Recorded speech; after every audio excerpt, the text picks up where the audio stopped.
Man, oh man, Bill, we've got a special show today. If Keith Jackson were around with the sports guy we got today, he'd say, "Whoa, Nelly, have we got a dandy for you today." Absolutely right, Larry. We're going to be talking to Neil Garcia today. He's the president, CEO, and founder of Wyatt Cigars, and the conversation that we had with him is very unique, and we got a lot of insight into the company's story, the blends, and his experience in the cigar industry. So without any further ado, we'll bring you Neil Garcia. Neil, how you doing? I'm doing outstanding. Great to be here. Thanks for having me on, Larry. Yeah, I appreciate it very much. So Neil lives out in California. Yep. And Neil, give us a little bit of your background. I know you're an old baseball player. Mm-hmm. So give us a little bit of your background and where you came from and that sort of thing. Sure. I'll give you the Reader's Digest version, or you'll get me talking all damn day long. But as Larry mentioned, yeah, I played baseball a long time. Tail end of my career, we started playing a lot of golf with the non-athletes. We call them pitchers because they have the best job in the world. Well, at least the starters, they're pitching once every 5 days and making all the money, those sons of guns. But anyhow, we play a lot of golf, started smoking a lot of fine cigars. This is, 25 years ago. Started me on the journey of cigars. I got hooked pretty quickly right after I had this was, again, back when the Cuban world was just outstanding. And had an H. Upman way back in the day. Beautiful flavor stayed in my mouth after we played 18 holes. And then it became a ritual, obviously, playing golf. After all that happened, the tail end of my career, I came home. A good friend of mine who was very instrumental in the early phases of, obviously, Wyatt Cigars. His family had 4 local lounges in Southern California where I am now. One of them became our hangout in our local area. We watch ball games, play some cards, enjoy the lounge experience that you guys are very familiar with. And it became the home away from home for a lot of us. Slowly continued to dive in. My background, my mindset, I love to figure and tinker with everything to figure out how and why, because the flavors that we were getting from a lot of these cigars were crazy. This is back when this whole boutique boom was really taking off in the early mid-90s. Lo and behold, I started helping out those guys quite a bit. I got involved in a lot of business ventures, and I have a pretty technical mind. So this was back when the digital boom started, when websites and coding and this kind of stuff came about. I dove into that pretty heavily, got involved with that, and I helped them build out, obviously, a back end for their retail cigar store. That landed us eventually with doing an exclusive with one of the new boutique brands back in that day, and they were making cigars out of the La Aurora factory in the Dominican Republic. And that's that's the oldest factory in the DR, 1903. Guillermo Leon owns, obviously, La Aurora. He's a multi-billionaire, one of the wealthiest people in Latin America, blah, blah, blah. 2,500, 3,000 employees at that time. Massive facility. We get out to that factory, and at this time, we're probably 4 or 5 years in, similar to Bill, started diving into all these cigars and was really, really smitten by the industry as a whole. It became a lot of fun. From the shelf, kind of working backwards. When I got out to that factory, we sat down with Manuel and Noah. He's their master blender, has been for years. Salt of the earth kind of guy, more knowledge than anyone you've ever met. He's a phenomenal person. He travels around Europe doing seminars and presentations to the who's who of the aficionado world out there in the European markets. And he just had finished up a presentation that he presents when he goes on the road. We literally got to their big conference room. There was 4 of us in the same atmosphere as us sitting here right now. And he went over his presentation over a cigar, and he said, "Do you mind if I go through this? It'd be great." Long story short, he took us from the journey from seed to shelf. About the plant, the soil, obviously the Seco, the Viso, the Ligero, going through a plant, pure grades. It goes on, and that's the one that really kind of put me on the path. This is something that was pretty cool. And this was back probably close to 15 years ago, which started the wheels turning of, is this is something that I really want to dive into and get after. So that's kind of the version of what got us going. Many people can make you a cigar at any factory across the board. If you just want to white label it, throw a band on it, go through a couple reiterations, and off to market you go. my background, that's never what my desire ever was. If I was going to get after something, not out of the necessity to create some big cigar brand, but that's just the way I'm going to want my hands in the soil. I'm going to want to source tobacco. I'm going to want to learn all the processes because that's just how my brain works. And that started the vision shoot quite a while ago. We've now been actually to market going into our 5th year, but this all, from an inception standpoint, was back well over 10 years ago. So it's pretty interesting. But like I mentioned, I'll get long-winded. So hopefully that gives you a little bit of that, Larry. No, I appreciate it very much. Your boxes are unusual in the fact that they have 22 cigars in them. Most cigar boxes have 20, 24, 10, 12. Yeah. Yours has 22. Why is that? That's my son's contribution. As you know, as I mentioned before, the whole focus of what we were creating in our brand was something that I was just passionate about and we were passionate about as a team. That being said, my son was really involved. As I mentioned, played baseball a long time. My brother was a better athlete than me, and my son followed in our footsteps. And our whole family journey, we all wore jersey number 22. So in our baseball past, 22 is a very significant number to us. Obviously, in cigar boxes, you have 20s through 24. Some are a little, a couple other different counts that we have with some of our manufacturers, but that's what stuck with us. It was my son's idea.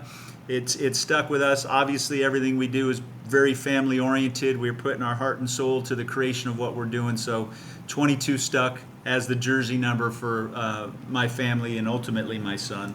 Gotcha. So pretty cool story. Yeah. Now, my brain just went blank. I know that never Mine does it all the time. I'm much older than either one of you guys. So, but the name Jake Wyatt, your name's neither Jake nor Wyatt. So how does Neil Garcia name his cigar company Jake Wyatt? Yeah, and as I was mentioned earlier, one of our original founders, he was involved heavily on the retail side, still is. They all live in Florida. Our two combined minds are what started the journey. My son is named Jake, and his son was named Wyatt. So we named it after our company, after our boys, and that's how the company name came about. As we mentioned, it was funny thinking back, when we created this, our focus was to make very flavorful cigars, very flavor forward, going back generations. I loved an original Hendrik Kellner Davidoff. You're going back like 20 years ago. Actually, even when he came over to the DR, he was making some Xeno stuff, some crazy stuff. Why I say that is that style of cigar was so unbelievably flavorful. There was a lot of Cubans back in the day and a lot of old school stuff that was made domestically as well that was outstanding.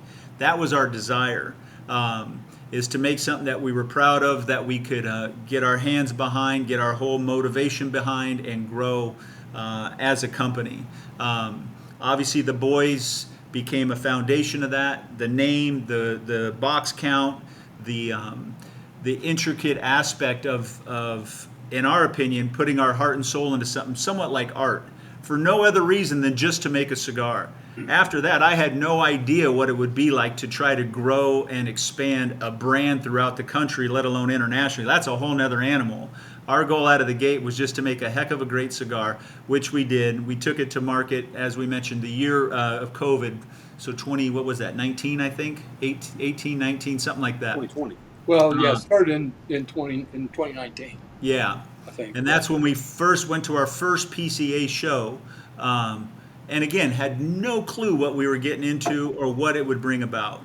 A lot of people started to see our cigars from a lot of our social media effort. As you can see, my main focus of seeing this is we wanted to own a factory. Our master blender, his name's Joel Marrero, and we hit it off right away from the standpoint of his blending style, his taste profile, and what our focus was collectively of how we want to create cigars. So our cigars as a whole were obviously aesthetically beautiful. Not many people are doing what we're doing artistically. Another big reason why we wanted to take down the factory, because putting the artwork on our cigars takes 2 additional days in our production process, which is, crazy. And most factories, time is money. But for us, we wanted a little bit of a signature, something that would stand out, something that would give some beauty and some aesthetics to it.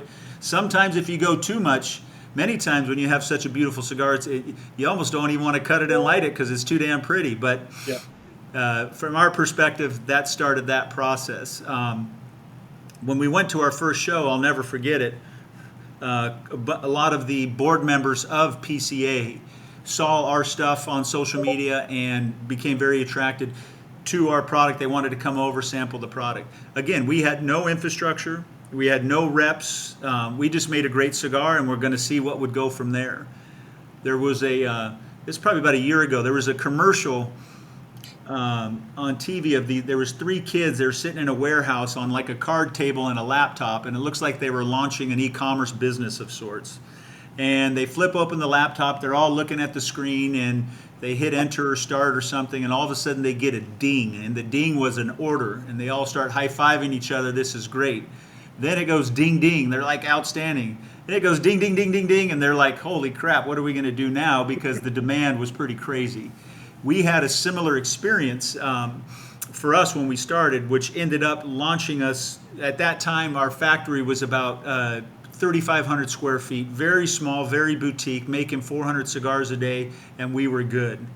The influx that we've got from obviously people enjoying and falling in love with our cigars, I knew right then that was going to be something that was going to be much greater than I anticipated. We ended up taking it down a 20,000 square foot factory, where we are now, which now has the capacity. We're totally fine from a production standpoint and a growth standpoint from that perspective. But it's funny to think back in our short journey, and at the same time, it's been a little bit as well. So it's a fun space. Obviously, getting to know people like you. This is probably the best part of it, is getting to know great people. And in every little town, and every large town, and every spot we go, stateside, out of the country, is this feeling. All enjoyed by a cigar. We cut through it all, whether you're a blue collar worker or some big executive, or whether you're an old ball player or working construction, it doesn't matter. And we all sit around talking about fine cigars, watching a ball game, having good conversation, going through life decisions, welcoming a new addition into the family, and everything in between. And it's all enjoyed by a cigar. It's been one of the best experiences I have, and it's just a fun business to be involved with. Well, that's one of the reasons I actually started the lounge, is because of the great equalizer that a cigar is. Right? No, I couldn't agree more. And I mean, obviously, that's what we have in common. Obviously, we all love sports, love baseball. I could talk baseball all day long. But it's funny how the obsession of making great cigars, and there's plenty of great cigars. The industry as a whole isn't like a real world business where there's massive competition and I'm going to overdo you. I mean, it's a very artisan community. We all help each other. We share there's so many factories out in the DR. We share in resources. We share in molds at times if needed because of a production project. It doesn't matter, and it's a really cool environment. I mean, you always got a couple guys here and there that are just like players. Some of them are prima donnas, and that sorts itself out. So actually, I was going to ask you about that. How have your peers in the industry received you, your company, your brand, and what is that experience like? Oh, it's been wonderful. As I was mentioned from Manuel and Noah out at La Aurora, he's been a mentor, and they're a large company. Again, the transition when this boutique world came into play, there is a ton of new companies that come in. But generally speaking, there's been so many people that have been useful and helpful.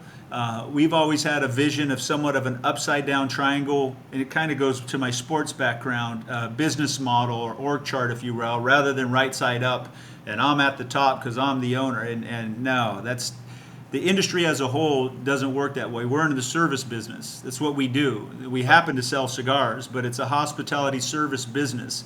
And most people generally are very useful and very eager to want to help, especially young startup type companies, especially in the space.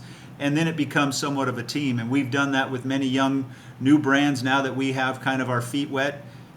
Probably my most favorite statement slash quote to date that applies as good as anything is you gain knowledge through experience and you gain wisdom through bad experience. And we all fall down. And in anything we do, the question is do you learn from it? Do you get up? Do you dust yourself off and figure out how you don't have to make as many mistakes moving forward? And there's been so many people that have been useful to help to avoid the pitfall here and there. On the manufacturing side, on the box side, creative side, so many different ways that go far beyond just making a cigar, getting things to market, importing and exporting. There's so many little intricate details that go overlooked that you think it would just be super simple. And when you learn it, it does become super simple. And as you guys know, everything is relationships, and you make those quality relationships, they become very useful. So Neil, can I ask you one more thing? One of the things in doing the research that I found fascinating about your brand, especially since you're on a younger brand, is the fact that you have taken down your own factory. So working internationally, what is that experience like? What are the challenges? I know you touched on it earlier. How does that whole process work? It's interesting you say that. That's been outstanding. But it's been a process. So learning how the Dominican Republic and Latin America works as a whole was very much a eye-opening experience. And it's not necessarily a knock, it's just different. And what I mean by that is the three of us, the way from construction, building out the factory, putting in electrical, windows, the whole build out just from a construction period. We're used to how think about it here. Most contractors here and most people that do add-ons or any type of build, it's always a frustrating process. You tell somebody it's going to be done by the first Tuesday of July, and hopefully you hit a deadline, but not very often. Times that by 10 over the DR. It's beyond frustrating. You might have something as simple as say, yeah, we need electrical outlets in these 4 offices. And they literally will go cut out holes and put electrical outlets in those without electrical. I mean, it's very different. You got to be very specific of what needs to be done as an example. You learn that pretty quick, and there's many people that'll hold your hand along that path as well. But if you're green or a novice going into that, it's very different. Once you learn the lay of the land, you kind of cut your teeth a little bit. You get some experience under your belt. It's been outstanding. The culture, the people, the atmosphere, the food, and obviously the farming aspect and the tobacco education, the co-op opportunities. Like I go over and I'll go for generally like a week at a time, and obviously where the factory is and most of the tobacco part of the island is central. They got gorgeous beaches in Punta Cana and many places around. Same with Nicaragua. There's beautiful beaches. I mean, my holiday is going to we don't leave the factory. We're blending all day long. We probably have 60 blends in the factory right now, and we have eight current lines on market. It takes a lot for us to get to the point where something actually goes through our committee and gets to market. But it's a lot of fun. I'll tell you one story real quick. There was I remember when we first went out there, we went to one of the farms of a very prominent player out there that's been in the world for a ton of decades. And their manager of the farm is a kid in a tank top. He looked like he was 25. He might have been early 30s. And we said, who's in charge of this place? So this is a kid. He'd been at it for 25 years, grew up in it. He's been on the farm since he was 7 years old with his father, grandfather, and this generational stuff. And he knew more about growing and tobacco than you could possibly imagine. He's probably a early 30 kid. Nicest guy. The people are wonderful. It's a really cool experience to understand. And then I'm on with the factory damn near daily, if not daily. A lot of other international activity as well. It's been a fun process. It really has, and it's a neat experience. I really look forward for more expansion, and we'll do some more stuff to bring people out for tours of the factory and to be able to enjoy that experience. I, like myself, kind of like you guys, as I mentioned, my vacation is the factory, blending cigars, understanding more intricacies about it. That part is fun. That is the fun stuff. So maybe one of these days we'll get you guys over there and we'll have a good old time. And I'd love to do that. Oh, it'd Let be me a ask you blast. this. We'd love it. Do you have your own, do you grow your own tobacco, or do you source it out, or how? It's very challenging to grow it all. So we co-op a lot of stuff, and then we buy a lot of stuff as well. So our core, like in our gourmet collection, and I was talking to you guys about earlier, we use a Dominican Allure binder in our core gourmet collection. And that is specific to what our approach of what we wanted to create within that. So that we co-op and grow. A lot of the other wrapper and the relationships we developed have been very exclusive to the exact cigars we want to grow and create as well. And the other thing too is there's always, so like in our lithium, it's called a T13. It's a hybrid tobacco, which is a fascinating process. And it's a super sweet, citrusy type of tobacco blended with a lot. We have a Corojo binder on that lithium, but blended with some of those ligeros and getting that in there, it just gives a very complex, unique tasting profiles on that particular cigar. That is something that we're always looking out for. Is just the way of separating yourself through the design aspect of creation. But you also need to make sure that whatever it is, at least from our perspective, whatever it is that we come to market with, you got to be able to reproduce it. Because sometimes you can go find a wrapper that's very rare. You make a great cigar and back orders and not being available is a tough thing in our space. But before we get into the actual cigars, do you have any other background type questions that you want to ask? No, I don't think so. So, Neil, if you would talk us through the cigars. Like right now, I'm smoking a USIR. What do you got? USIR? Okay, that's Yeah. one of the favorites here in our It lounge. is, yeah. Yeah, one of mine too. It's it's our most challenging blend to make because the process of the blend itself is very, very unique. But our lineup as a whole, we wanted to create something that would be whether one was brand new to cigars or been smoking for a long time and truly know the art of cigars and tasting notes. We wanted to be able to build a lineup that would be attractive to all. Obviously our original blend was the Fourth Dimension. I'm smoking a Fourth Dimension limited edition here this morning. That was smack dab right down the middle. It's also a Habano Rosado wrapper, Dominican Allure binder. It's got a lot of sweet, very, very elegant notes that I've absolutely loved. This was the first blend that we made, medium right down the middle. Everything we make, again, is full body. A lot of people get body and strength. There's always been a unique differentiation in those two. Body and strength. Body I always consider as flavor. You can have a steak that has very little flavor. You can have a lot of food that has very little flavor, a lot of wines that have very little flavor or body.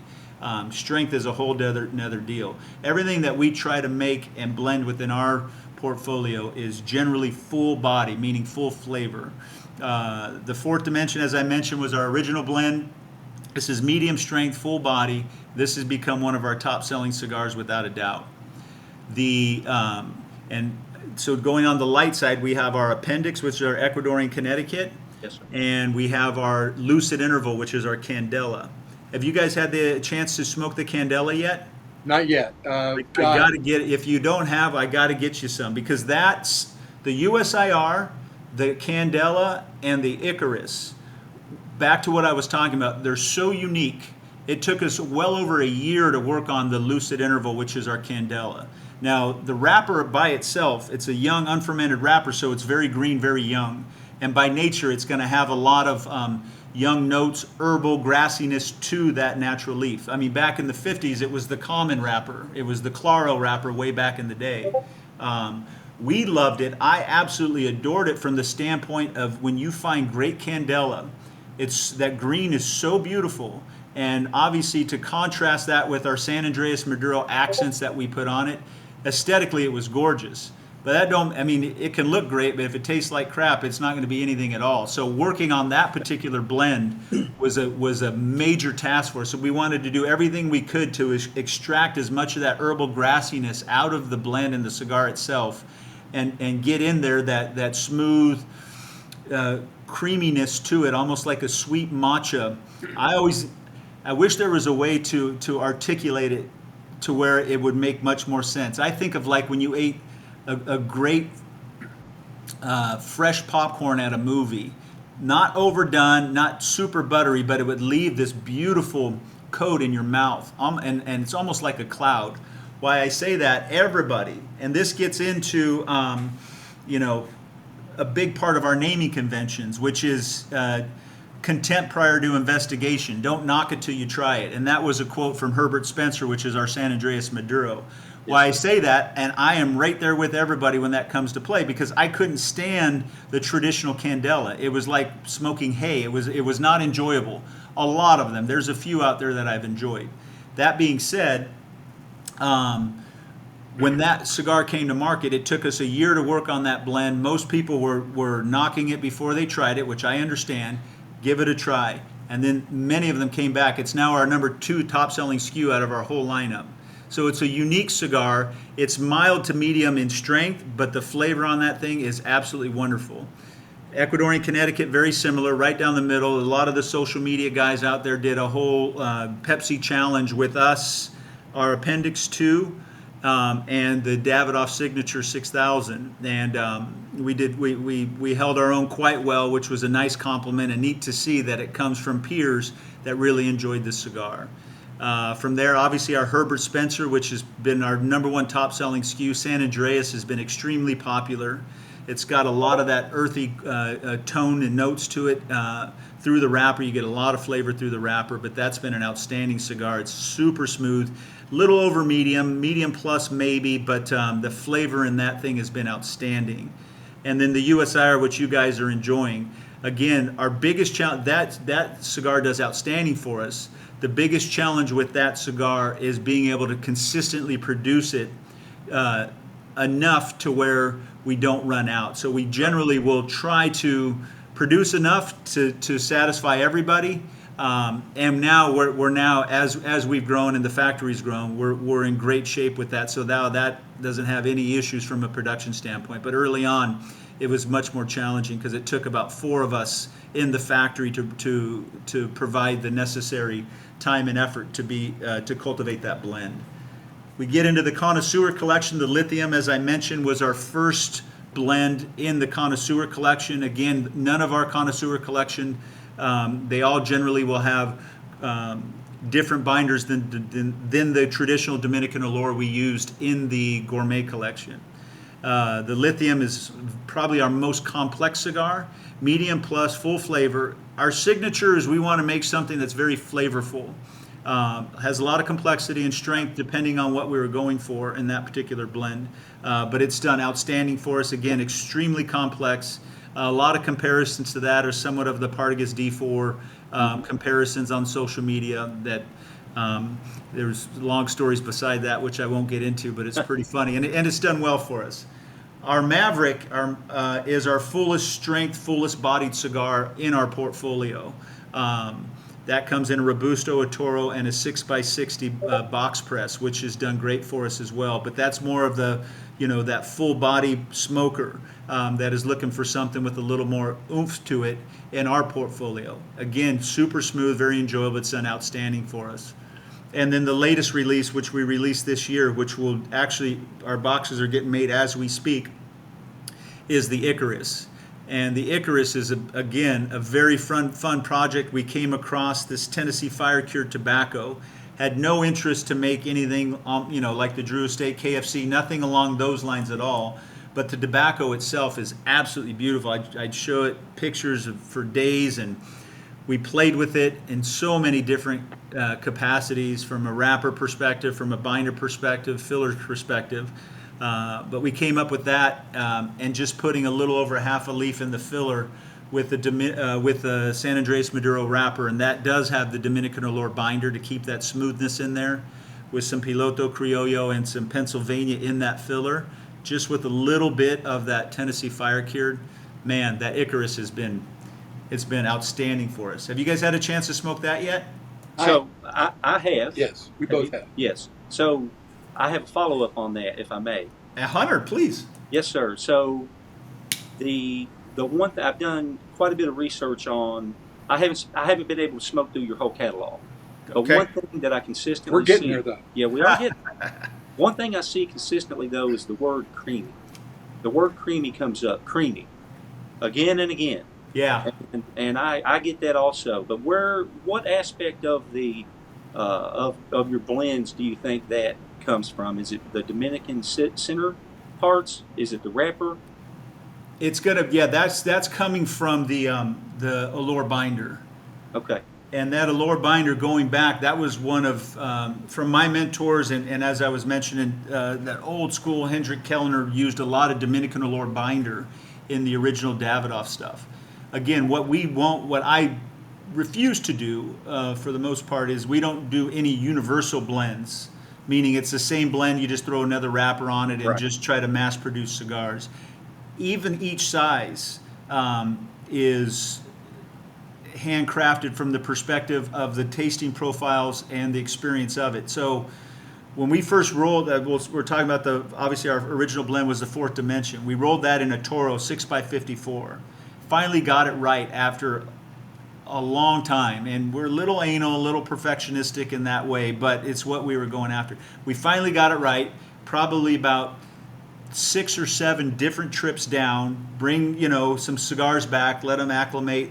Obviously things will dilute a little bit with some age, and we finally got it right. So we took the same ratios in that Toro and used those same ratios, just smaller quantities in the Robusto, and it wasn't the same cigar. Back to what you're talking about from the creamy perspective, to maintain that smooth creaminess of what we were after, as an example with the Fourth Dimension. So we had to completely reblend the Robusto to capture what we were after in the Toro. We did the same thing with our Bellicosos. We did the same thing with the Gordo, which has a heck of a lot more filler in it.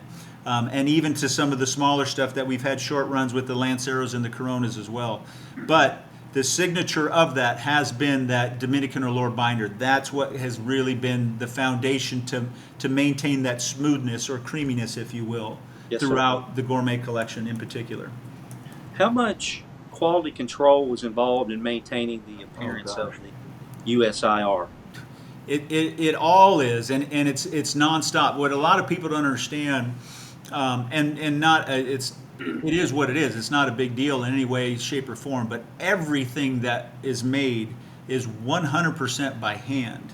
There's no machines involved. So with human people, you're going to have error. It's just the way it goes. We're not machines. We're not able to do that perfectly. Every single time you roll a cigar, it's bunched in a specific style that's going through. Now, consistency and having great craft at what you do is one thing.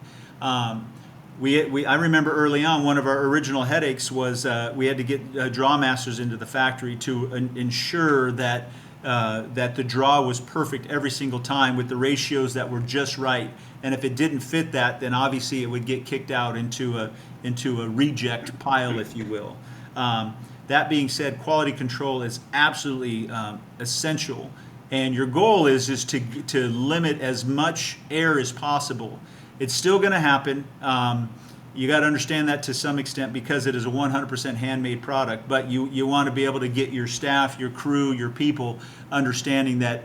And that's another amazing thing. It kind of reminds me of like the post office, right? I mean, we do a lot of shipping in UPS and USPS. It's still remarkable how many hands touch mail, and very rarely do you not get your letter. It's pretty crazy. And if it doesn't show up for whatever reason, which does happen, it's pretty remarkable from that perspective as an example of so many hands-on packages and parcels and letters that make it to their end destination. It would let you know that for whatever systems they have in place, it's run pretty darn good, because rarely do you not get your mail. Similar from an example standpoint. So Neil, a lot of your cigars are just beautifully made with the rings around them and the designs on them, and it's so appealing to the eyes? Is there a trick to that, or is it? Hang on just a second. Gotcha. Okay, is there a trick to that, or is there just how do you do that, or Yeah, is it no, a it's trade secret? right. And back to what I was talking to you guys about when I originally met with Manuel Anoa, and he took us from that presentation from seed to shelf. It's things, and I've been in the business at that time for probably close to 10 or 12 years. So, and as I am, I'm in it. I go crazy on this stuff. So I had a pretty decent amount of knowledge. And what he shared with me over a cigar in a very basic presentation was dumbfounding about how much information that I was not aware of, which is very exciting to me. I love to have the desire to want to learn. Why I say that, with our accents and the things that we put on cigars, you guys, which is a great thing, you get to enjoy the finished product. Every one of those lines, a leaf is taken with calipers, and everyone is measured by hand, cut by hand, rolled up by hand. And then from there, everything will go through our process, goes into the aging room after it's bunched, with the binder and the bunching. Wrapper goes on, it goes into our aging room for 30 days. Then it'll go into the art department. In that art department, meticulously as you could imagine, they'll do the accents on the foot and on the cap, and then the second day, the 2 dots that'll go on the top of the cap and right on the heart of the cigar, right above the band. Those are done on the following days. Then they go back in the aging room, rest again before they go into packaging. So it's a lot of extra work. It is our signature. It's something that we think adds a beautiful aspect to a cigar, to enjoy something from a conversation perspective, as well as from a flavor perspective of enjoying the art of the cigar itself. Again, most people wouldn't go to that level because time is money, so to speak, but we still want to make a 5-star product and still keep it at a very affordable price point. To allow our end users, which again, back to our upside down triangle, we're in the service business trying to do everything we can to get our fine product into the hands of many people as possible to enjoy, discuss, and have a good time smoking for sure. Actually, that segues into something I really wanted to ask you about. Can you talk to us about the folks that you have been able to interact with? We're a small shop here in Georgetown, Kentucky. We put your cigars on the shelf, and they have absolutely been a hit. What is your experience like getting to know these folks and taking your brand to the next level? Oh my! It's like I mentioned. The most challenging thing, without a doubt, is time. I mean, I wish we all had more of it. God, wouldn't it be great to go back a few? Oh my goodness, that'd be outstanding. But it's just time. So doing stuff like this, anytime, it's the most enjoyable aspect to what I do. I wish I could be first of all, the people are outstanding. And most of us, like us, that really do enjoy cigars, are really looking for an experience of something because they love the enjoyment of smoking a great cigar. There's nothing better. All the lounges, of whether I'm in the mid-Atlantic area on the East Coast, the West Coast over here, Arizona, Texas has been outstanding to us. And as we grow across the globe, and every time we go to sit down in a lounge, whether it's an event, whether it's a cut and light, or whether it's just passing through to sit down and have a smoke with some of the guys, and many women as well, which is crazy throughout the space. I mean, it's probably 30% women smokers in a lot of these towns. It's and they're not smoking Tatianas. They're smoking some good old stuff, which was shocking. And they know their information. One of our great reps, she's been at it a long time. She is dynamite, so articulate, knows tobacco like you wouldn't believe. That's been a really neat thing to see expand as well. But the people make it everything. I mean, to do what we could do right now, I wish I could sit down in every lounge once a month and share. As you guys are finding out, it's hard to shut me up. And if we get talking about Jake Wyatt cigars, I mean, it's the best. It really is an enjoyable experience to pass that on. And then after you have an experience with myself or some of our reps and some of our sales people out there, you look at the cigar vastly differently, right? So when you have the ability to meet an owner or a blender or somebody that can walk you through the process of what it actually took to make that specific cigar, then you go smoke that cigar after the fact and you try to understand what their mindset was in that creation. It really does expand the awareness of what, because I mean, in a humidor you got anywhere from 75 to 200 facings, and they all look like a bunch of brown rolled up tobacco sticks on a shelf, which they are. But generally speaking, every one of those has gone through a process to try to create something that they were after, and it's very much an artisanal industry and business for sure, and that's the way that we definitely look at it. You guys make your own boxes, Neil? We do. Boxes are very interesting. Yes, we do. We speaking of our boxes, so as I was mentioning, back to the upside down triangle, I love, which sounds bizarre. I'll tell you a quick story. I remember probably one of the best days I ever had. I was in the minor leagues. I think I went 5 for 6 on a given day. I had 2 home runs, 2 doubles, and a single. And my sixth at bat, I struck out. But it's probably one of the better days I've ever had, offensively. And I remember, after the game, I'm walking in. My manager had the audacity to say, "What happened on the 6th at bat?" I'm like, "You son of a bitch! I just went 5 for 6." But it ingrained something in me. I always have this desire to improve. Why I say that is with our boxes early on, and this is just my perception and my experience up to this point, but for a lot of people, especially with us being a newer brand, and when our cigars first came on the market, we had beautiful, nice wood boxes, and then wood went through a craziness during that COVID time, which we don't need to get into, but we had nice wood boxes, our beautiful Jake Wyatt logo on it, obviously the description of the cigar, and just from a naming perspective and the size on the front of the box. But we were getting a lot of questions. It's a new brand. What's going on? What is that accent all about? What is that? What's the binder on this? This is really interesting. And they didn't know. And like I'm mentioning, if I had the ability to sit down with every customer and walk them through it, that's one thing. And I said, man, it would be really neat if you would be able to provide some information, which started the wheels turning. And our design team is out of this world. So we obviously created a tasting profile of the thirds on our inside box vistas that really go through that experience, what the wrapper binder, even the accents are. We put obviously QR codes on there with short little videos giving you that experience. Obviously tasting notes and flavors and so on to provide as much information to the end user as possible from a staff perspective and a sales perspective for shop owners, as well as for consumers and customers that walk into a humidor like most men and say, "Do you need some help, sir?" "I'm okay, I'm just looking."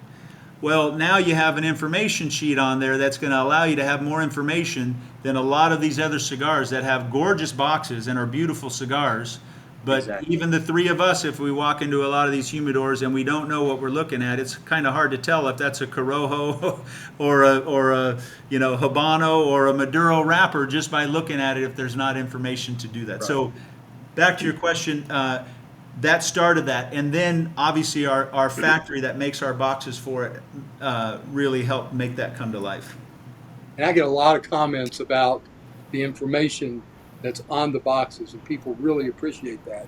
And I'll just tell you, Neil, we've only had your cigars on the shelves for 3.5 weeks, maybe, Mm-hmm. and people go out of here with handfuls. They do. And right now, I got to call Sandra probably today and place another order, which will be my third one in about 3.5 to 4 weeks. So, and every time I try to add at least one different to the rotation, and I'll send out a text through our POS system to the people that come to the lounge. And I had one guy come in the last time I got an order in. He said, "Man, I got the text and I came right over." And so people are loving the cigars here at Leaf and Barrel. That's great.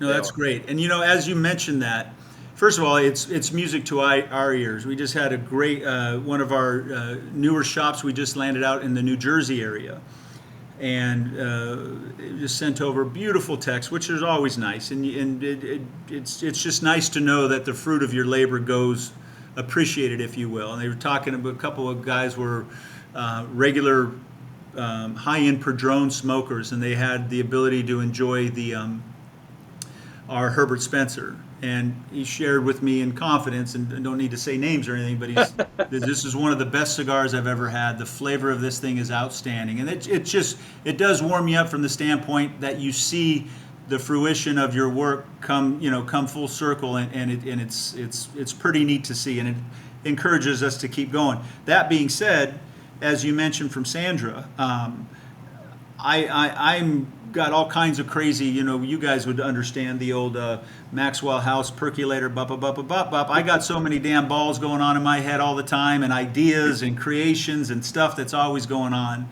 But our team, behind the scenes, at the factory level, Joel from a blending perspective, Sandra keeping a tight end on this thing. We have Domingo, who's our logistics manager in here. The attention to detail of just even from our packaging, how things go out, from our samples, everything that's done, there's a method to it. We all are one of our early slogans was it's Jake Wyatt by design. It's the design of the team really makes that go. So I'm glad your customers have really enjoyed the cigars, and we can't wait to continue to grow, and we eventually got to get out here and hang out in person and have a good old time out in good old Kentucky. Really looking forward to that. Yeah, it'll be great.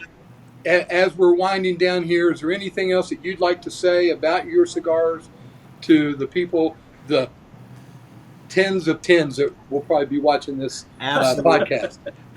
One thing that I always am, and we're just everyday guys, just like me. Reach out anytime. You can find us on social media. Send a message. Talk. Share. We're always accessible. We enjoy the interaction. It's exactly why we do all this. From an approachability standpoint, obviously meeting guys like yourselves and really expanding a community experience to enjoy great cigars. So only thing I would say is stay in touch. Let us know your thoughts. Share with us. It's great for us. It's great for the team. And it keeps our energy going to continue to make great cigars. Thanks very much. Folks, we're really happy to have had Neil with us today from Jake Wyatt Cigars. Hope you'll pay attention to us next time as we continue this principle series of the principles of the cigar companies that we're handling here at Leaf and Barrel. And look forward to seeing you the next time. Thanks very much. We'll see you again. Take care, everybody.